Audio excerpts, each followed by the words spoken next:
letting me be here and speak with you today. I appreciate you coming. Most of all, I appreciate your nice comments, your cards, and your prayers during this trying time for Brian and me in our lives.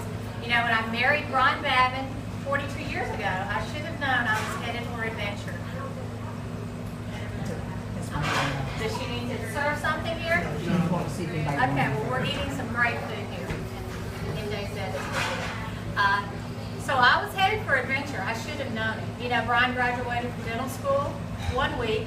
The next week, we packed up our family, 2 babies, and flew across an ocean for him to serve in the United States Air Force in Ramstein, Germany. Now, one day I woke up in an apartment with nothing that belonged to me, across an ocean from everybody and everything I had ever known. And I had to ask myself, now why did we do this? And the answer was for our country. So a few years later, we packed up 4 babies by that time. We moved back across the ocean and we came home to East Texas and we made our home in Woodville. A nice, pretty little town with trees and hills. And we wanted a small place with a good school district that was locally controlled for our kids to grow up where they'd be relatively secure and free. And then one day I woke up and I looked around and I thought, the most exciting place to go in town is Walmart. Why did we do this? And the answer was, for our kids. So these days, I think, you know, I married a dentist, not a politician. I think sitting home doing the laundry might sound like a good thing to do sometimes, but not a campaign trail. I wake up, it looks like boxes of literature exploded in my living room. It was a big surprise. Brian had just slowed down, sold his dental practice. I had Viking Cruise Line brochures all over the table, thinking we'd take a nice vacation. So I have to ask myself, why are we doing this? And the answer is our faith. Because America is an exceptional nation.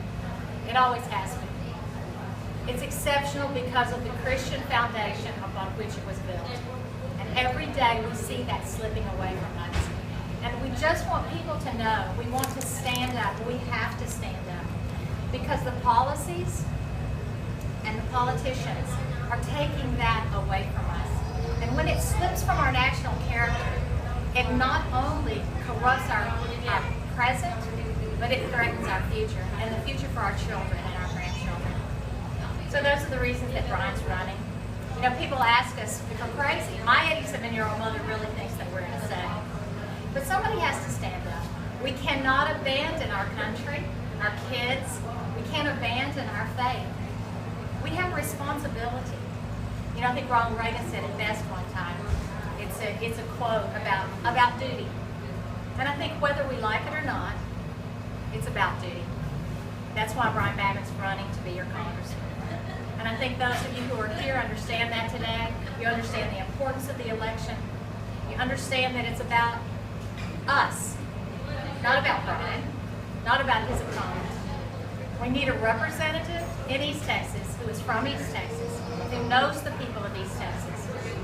My husband's opponent is a man who is asking for your vote, but he can't vote for himself. So I hope that you'll honor Brian with your vote. I hope you'll honor him with your trust as your representative, as a representative who serves the people, who goes to Washington and works for you, as it was originally intended to be. But you'll tell your friends, your neighbors, we don't have a lot of money to spend on that campaign. We don't have all the millions of dollars to throw the mud that is sometimes thrown in a political campaign. And that's not our inclination anyway. We'd like your support, we'd like your vote. We'd like you to remember to bring friends and family to the polls. The early voting starts on May 19th and runs through that week. The primary runoff date is actually the 27th, which is May 27th, right after Memorial Day. It's a hard day for people to remember. The sad thing about this election, and any election in the United States, quite frankly, is in our district there are about 700,000 people. 52,000 of those people voted in the primary election.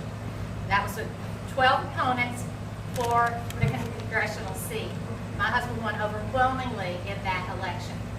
because he has a good name and a good reputation and a good record of service in East Texas.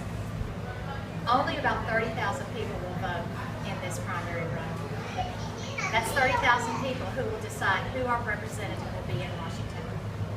Washington's broken. Washington needs fixing. I think good, strong voice of the common sense people of the small town community of East Texas needs to go to Washington, and it needs to go through Babin, who will work for all of you. Thank you for your support. Thank you for your vote, and thank you for your prayers.